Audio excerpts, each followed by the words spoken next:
Во имя Аллаха, милостивого, милосердного, уважаемые мусульмане, братья и сестры, с разрешения Аллаха сегодня мы поговорим о том, как Иблис и шайтан сводят человека с правильного пути. Об этом рассказывали ученые-алимы. Аллах Всевышний сказал в Коране: «Воистину, шайтан является вашим врагом, и отнеситесь к нему как к врагу».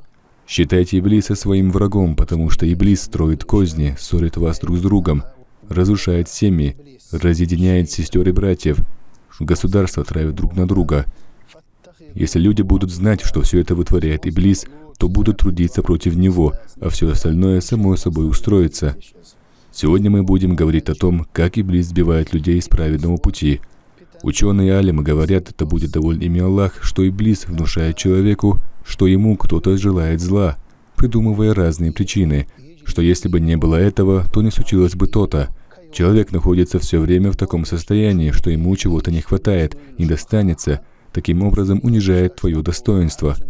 Всевышний Аллах сказал: «Нет на земле ни единого живого существа, которого Аллах не обеспечивал бы пропитанием». Тогда ученые-алимы поняли, что удел для каждого живого существа предопределен, тоже начали трудиться против Иблиса. Во-вторых, есть люди, которые думают, что никогда не умрут, что все, что они имеют в этом мире, навечно останется с ними.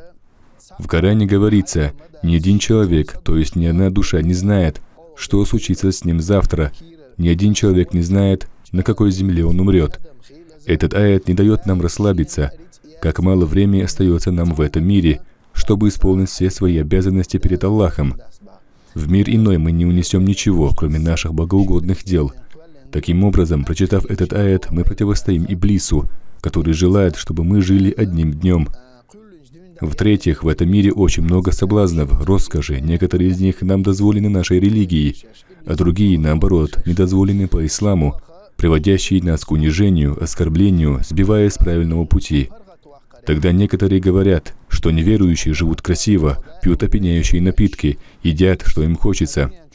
По этому поводу в Коране Аллах говорит: «Оставь этих неверующих, которые едят и пьют в этом мире, дозволено им это или нет.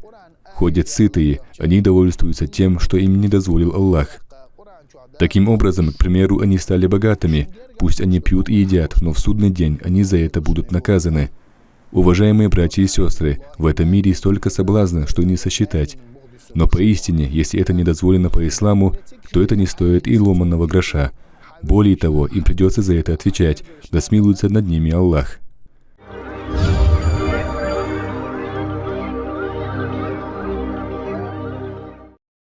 Гордыня. Иблис сбивает человека с праведного пути гордыней. Например, мусульманин трудится на пути Аллаха, молится, держит уразу, но он возгордился. Других считает ниже себя в поклонениях. Если человек возгордился тем, что он стал на путь праведный, то это козни Иблиса. Он сравнивает свои поклонения с поклонениями других и считает себя лучше. Если человек считает себя слабее в поклонении, чем другие, свое поклонение недостаточным, поклонение других лучше, принижая свои достоинства, как говорит в Коране Аллах. Наоборот, если он возгордился собой за совершенные поклонения, то Иблис ведет его в заблуждение. В аяте говорится, что есть люди несчастные, заблудшие и счастливые. Эти два качества присутствуют в людях. Тогда ученые-алимы спрашивают, кому из них относятся они. Если этого не знать, то как ты будешь оценивать свои поклонения, достаточно они или нет? Тогда в судный день узнаешь, попадешь ли ты в рай или в ад. Этот путь до судного дня мы должны проделать с поникшей головой, не считая себя выше других, все время поклоняя своему Создателю. Тогда, может быть, мы и осилим Иблиса. Поддерживая хорошие отношения с людьми, осознавая недостаточную меру своего поклонения, должен жить правоверный мусульманин. Если тебе кажется, что твои братья по вере ниже тебя достоинством, то это и есть заблуждение, что они недостойны тебя или богатством, потомством, родом. Повернувшись в сторону Каабы, посланник Всевышнего, да благословит Аллах и приветствует, сказал: «О, каково твое величие, но не достигнешь достоинства мусульман». Такое большое значение придает Аллах мусульманам. Каким же еще образом разрушить задуманное Иблисом? В аяте говорится: «Где величие, честь и достоинство? Ты возвышаешься только с именем Аллаха, только выполняя наказы Аллаха в этом и в ином мире, следуя, любя только посланника Всевышнего, да благословит Аллах и приветствует». Оставайся с мусульманами, тогда ты будешь правоверным. В них мы должны искать величие. Пусть Аллах смилостивится над нами.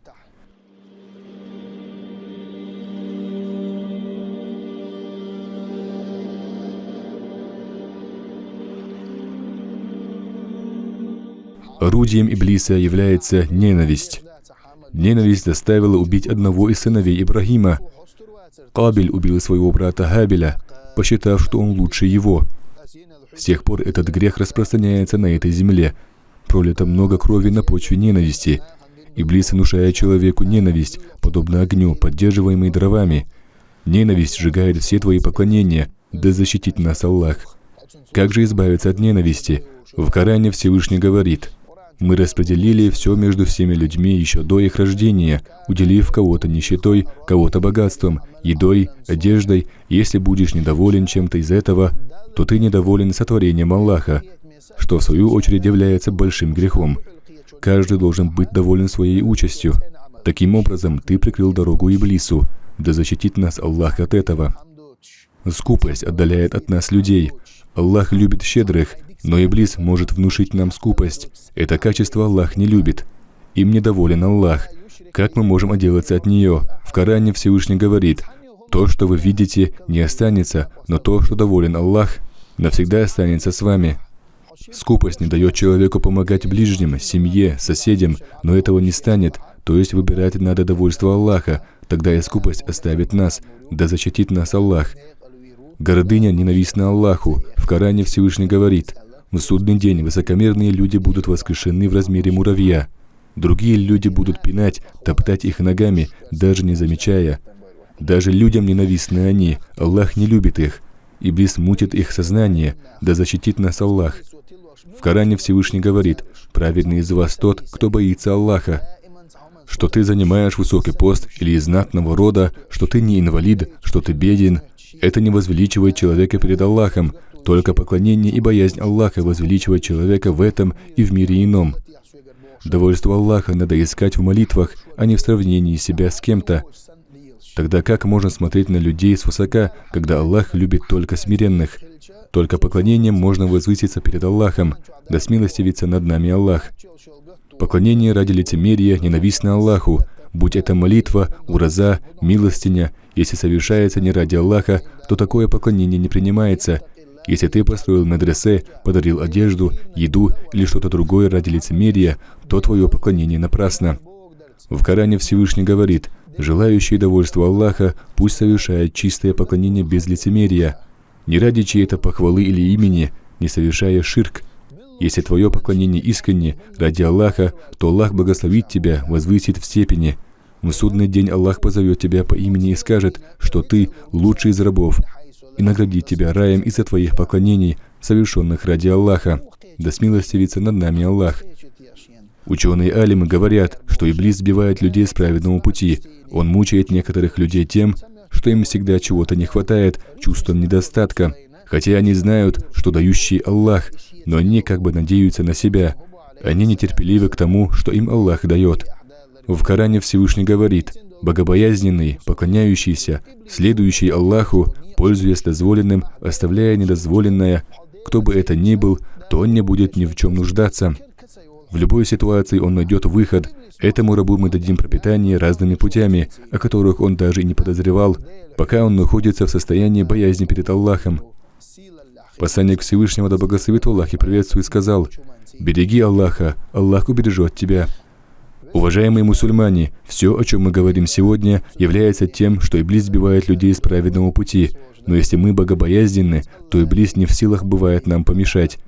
Тогда он становится нашим врагом. Тогда Аллах с нами. Аллах нам поможет во всем. Пусть Аллах оберегает нас. Пусть мы будем из тех, чьим врагом является Иблис. Пусть мы будем из тех, кто в судный день будут одарены раем.